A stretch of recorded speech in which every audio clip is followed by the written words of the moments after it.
Thanks so much, Dave. I think that your experience in trying to find out the prices of different procedures and is definitely an argument that one of the suggestions of health savings accounts would not be good for cancer patients because it would be so hard to figure out and navigate the costs. I understand your point that more and more people may want that, but until we have the infrastructure to actually be able to tell people what things cost, we can't put that burden on people to have to figure that out right now. So next is Kim Hall Jackson, who's a cancer survivor and advocate, and she has a wonderful story to share with you.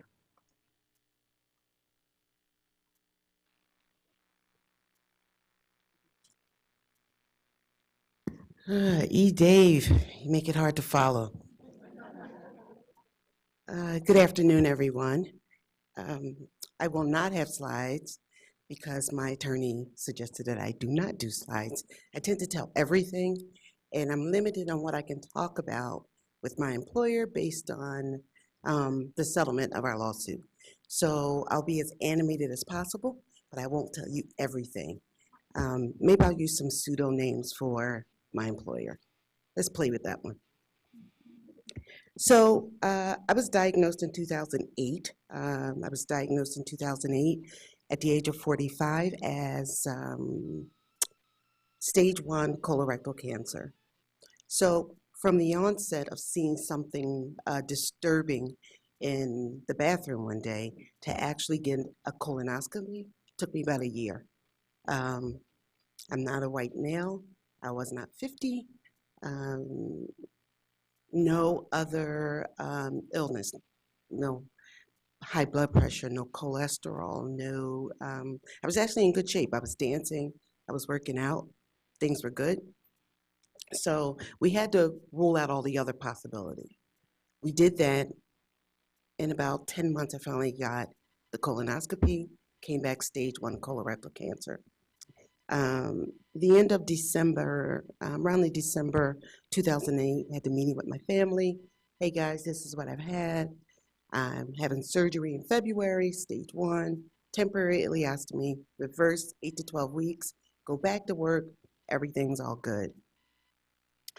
That was a heavy day. That was a heavy day. I'm married, mother of 6, blended family. It was a difficult day, more difficult than getting the news that you have to tell your family. That's another conversation. So I had the surgery, came home with the bag, could not understand what they meant when they kept saying the bag. I love pocketbooks. It is not a pocketbook. So I come home for 2 weeks, go back for my 2-week checkup. Doctor says, pathology report came back. You're not stage 1, you're really stage 3. Another blow. So now I had to figure out how to do chemo, radiation, maintain my job, keep my family together, work all that out. And my job says, don't worry about your job. We got you. We will make reasonable accommodations for you. And they do. I travel to get my chemotherapy every other Friday. So I work Monday through Friday. My husband picks me up at 2. I go get hooked up. Oxaliplatin, 5-FU, connected, take it home. Nurse comes out on Sunday, 46 hours of treatment. I finally get a shower. I walk around with that fanny pack. Every time it makes a noise, it sounds like a Kodak camera, like zip. And I walked around the house saying cheese whenever it made that noise. So I go through treatment through the entire 8 months of 2009. I'm done. December, my doctor does not say you're cancer-free. Mind you, I did my surgery at Hahnemann. I did chemo radiation at University of Penn. I put together a team that I wanted. Sometimes they debated, sometimes they didn't get along. At the end of the day, they were fighting to save Kim Hall Jackson, so I love them. So after I'm done with treatment at the end of 2009, my doctor doesn't say you're cancer-free. She's not that kind of oncologist. She said, in 5 years, I'll say that. I said, all my friends, they say too, they got cancer-free. All your friends jump off the bridge, you're gonna do it? No. She said, I'm not gonna say it. Right now, you're NED, no evidence of disease. Great. I go back to work, continue, and I work through the whole process. I'm at work, things are good, but now all the after effects start to really have an impact. Fog, chemo brain, fatigue, depression, and frequent bathrooms. Frequent, I'm saying 12 to 20 times a day, going to the bathroom. One day I submitted a request for a doctor's appointment, submitted 3 requests. So my doctors were vigilant in following up with scans, blood work, colonoscopies. Had colonoscopy every 3 months, scans once a month, blood work every other month. Submit the paperwork, and my supervisor says, "Why are you submitting all these doctor's appointments? We're done with your cancer." We? No, I'm not done. It's not that simple. There's still work to be done. I still have to follow up. I don't understand why you need all these appointments. Okay, come into my office, we'll figure it out. I go into her office, she says, make all your appointments before work so you don't disrupt the day, or at the end of the day so that you don't disrupt the work day. Okay, I'll do what I can. Some of these doctors are specialists. They have a very busy schedule. They're not adhering to what your supervisor said. So it became really, really difficult. First problem. Next, I'm in meetings, and because I can't really remember everything, I kind of repeat everything that people are saying. So we're going to do A, B, and C? I have a question. Did you say we're going to do A, B, and C? I just told you that. I just want to confirm it. Okay. Call me into the office again. Why are you repeating everything I say in the meeting?